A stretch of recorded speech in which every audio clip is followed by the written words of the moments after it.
ধুর ধুর ধুর, এই বৃষ্টি আর ধরেই না, বৃষ্টি হয়েই চলেছে, একদিন থামে তো আবার পরের দিন শুরু হয়ে যায়। দূর তারিকা, এত বৃষ্টি ভালো লাগে?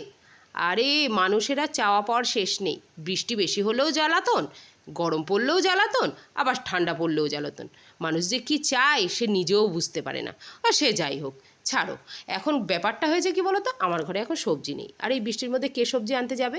তাই ঘরে ছিল আলু, এখন করব আলুর দম। আলুর দম মোটামুটি সব কিছুর সাথেই চলে যায়, যেমন বলো লুচি, রুটি, ভাত। তো চলো আলুর দমটাই করে নিই। গোটা গোটা করে কটা আলু কেটেছিলাম, সেগুলো একটু তেলে ভেজে নিলাম। এইবার সেই কড়াইতে একটু বেশি করে তেল দিয়ে নিয়ে গরম তেলের মধ্যে ফোড়ন দিতে শুরু করলাম।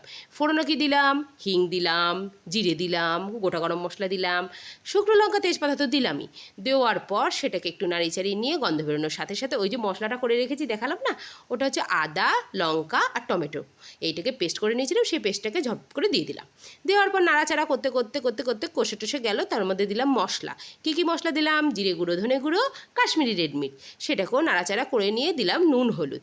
দেওয়ার পর সেটাকে একটু কষিয়ে টষিয়ে নিয়ে একটু জল দিয়ে কষিয়েছি।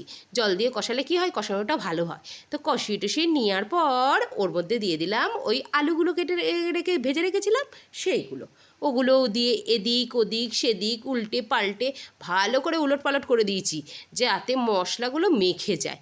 উলটপালট করে দেখো কি সুন্দর কালারটা এসেছে না? আর সাইডে গরম জল করে রেখেছিলাম, সেই গরম জলটাও দিয়ে দিলাম। এবার ফুটে আসতে না আসতেই দিলাম চিনি আর ঘি। কমপ্লিট আমার আলুর